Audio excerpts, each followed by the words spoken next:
टूटल बा दिल अब तो दर्द ना सहाता।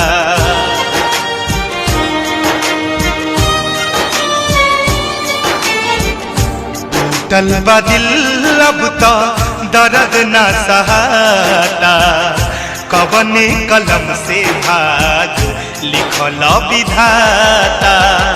टूटल बा दिल अब तो दर्द ना सहाता। कवने कलम से भाग लिखल विधाता। टूटल बा दिल अब तो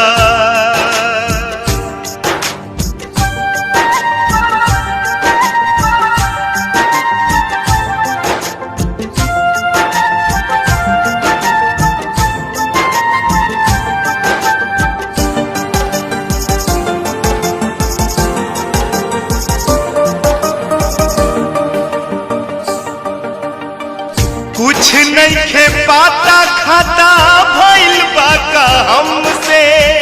भइली अनजान काहे अपना सनम से हो।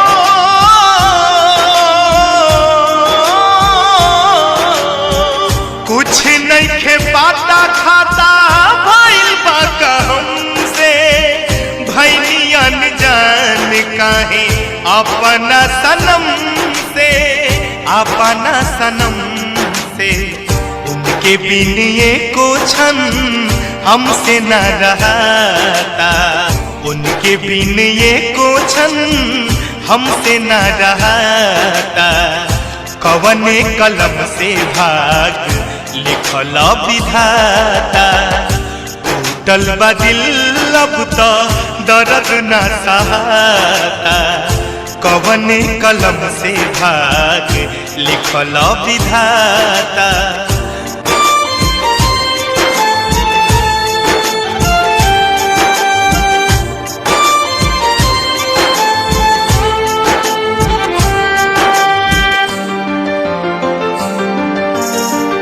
उनके सजावनी सावरनी यही हाथ हो।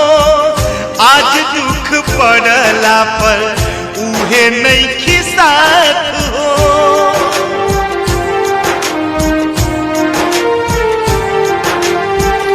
उनके सजावनी सावरनी यही हाथ हो। आज दुख पड़ला पर उहे नहीं साथ हो। उहे नहीं साथ हो। दोस्त दी के कर कुछ कहलो न जाता। दोस्ती के कर कुछ कहलो न जाता। कवना कलम से भाग लिखल विधाता। टूटल बा दिल अब तो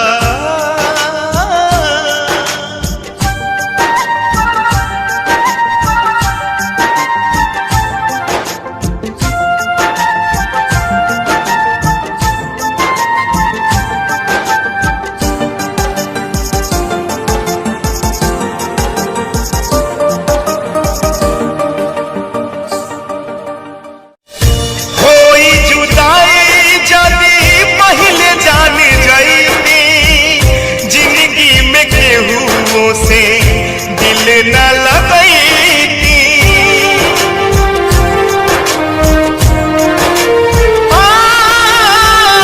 कोई जुदाई जदी पहले जान जैती। जिंदगी में केहू से दिल न लगैती। दिल न लगैती। कवनो दवाई से जख्म न भराता। कवनो दवाई से जख्म न भराता। कवनो दवाई से जख्म न भराता। कवने कलम से भाग लिखल विधाता। टूटल बा दिल अब तो दर्द न सहाता। कवने कलम से भाग लिखल विधाता। टूटल बा दिल।